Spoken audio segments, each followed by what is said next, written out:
అందరికీ నమస్కారం. నేను మీ కిరా కార్పీని. వల్లభ నా వల్లభ కొంచెం మెల్లగా ఎదగిల్లవా, వల్లభ నిజ వల్లభ నా కంటికే వరమీయవా.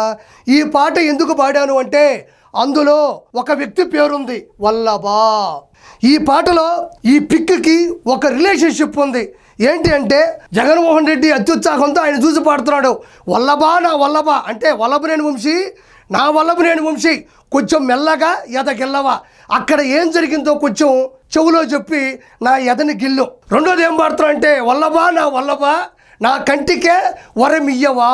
అక్కడ ఏం జరిగిందో కంటికి కట్టినట్టు చూపించి నా కంటికి వరమియ్యి అని చెప్తున్నాడు. ఆ పాటలో ఉండే అర్థం ఇదే. చూడండి, ఇది జీవితంలో గుర్తుపెట్టుకోండి, చాలా అరుదైన చిత్రం ఇది. ప్రపంచవ్యాప్తంగా అత్యంత ఖరీదైన అద్భుతమైన అరుదైన చిత్రం. ఎందుకని చెప్తున్నానంటే ఇది మామూలు కలయిక కాదు.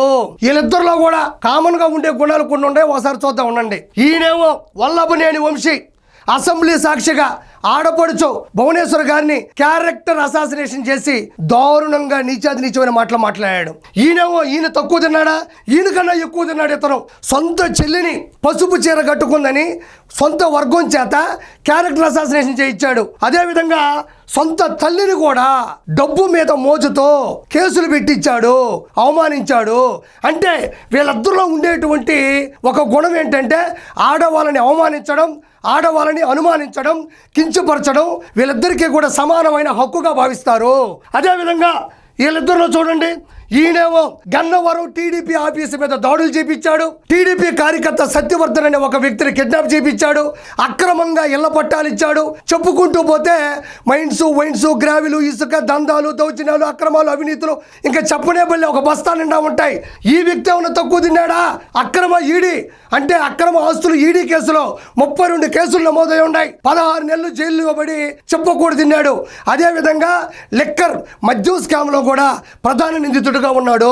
వీళ్ళిద్దరిలో గమనించారు కదా, ఇద్దరిలో ఆడవాళ్ళ గురించి మాట్లాడే విధానం కావచ్చు, అక్రమాల గురించి కావచ్చు, ఇద్దరిలో కూడా కామన్గా ఉండేటువంటి అవలక్షణాలు.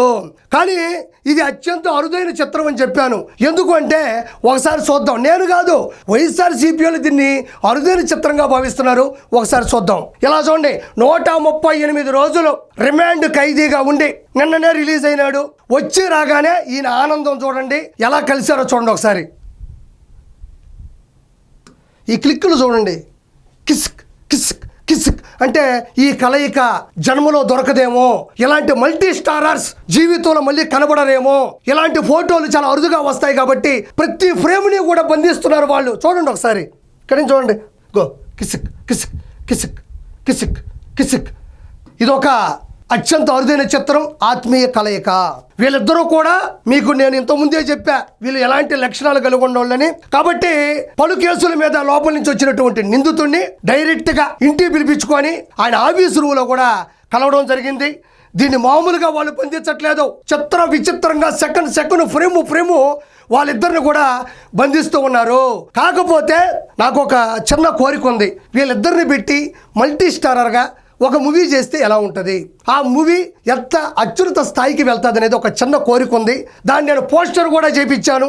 దాని ప్రొడ్యూసర్ ఎవరు, డైరెక్టర్ ఎవరు, దానికి యాక్షన్ డైరెక్టర్ ఎవరు, వీళ్ళందరినీ కూడా ఒకసారి చూపిస్తా. ఈ అత్యద్భుతమైనటువంటి ఈ మల్టీ స్టారర్స్, ఒకే లక్షణాలు ఉన్నటువంటి అవలక్షణాలు ఉన్నటువంటి వీళ్ళిద్దరిని పెట్టి ఒక సినిమా చేస్తే ఎలా ఉంటుందో ఒకసారి చూద్దాం. ఇలా చూడండి, ఇద్దరు కూడా నాణ్యంగా కనబడుతున్నారు. జైలు మనకి కొత్త ఏం కాదు, శిక్షలు పెద్ద వింతేం కాదు. ఈ సినిమా పేరు, ప్రొడక్షన్ వచ్చి జగన్ జాతిరత్నాలు ప్రొడక్షన్స్. అందులో జైలు మనకు కొత్త ఏం కాదు, శిక్షలు పెద్ద వింతేం కాదు. రచయిత ఆర్కే రోజా. ఈవిడ అంటుంటుంది, అన్న చూపులో బెదురుండదు, అన్న కొడితే ఎదురుండదు. ఈ ప్రాస ఎవరైనా రాయగలరా? అంత అద్భుతమైనటువంటి రైటర్గా ఆర్కే రోజా గారిని పెట్టి నేను చూడండి, ఆర్కే రోజా రచయితగా, అదేవిధంగా ప్రొడ్యూసర్స్ కొడాలి నాని గారు ఆల్రెడీ సినిమాలు చేశారు కాబట్టి, పేరు నాని గారికి అడ్డదిడ్డంగా సంపాదించిన 1000 కోట్లు ఉన్నాయి కాబట్టి వీళ్ళిద్దరిని ప్రొడ్యూసర్స్గా కూడా ఎంచుకోవడం జరిగింది. అదేవిధంగా సినిమాటోగ్రఫీ గోరంట్ల మాధవ్ గారు, ఆయన కెమెరాని ఏ లెన్స్లో పెడతాడు, ఆయన ఎలా చూపిస్తాడు, ఆయన పెట్టేటువంటి ఆ ఫ్రేములు ఎలా ఉంటాయని పెద్దగా చెప్పక్కర్లే కాబట్టి గోరంట్ల మాధవ్ గారు సినిమాటోగ్రఫీ.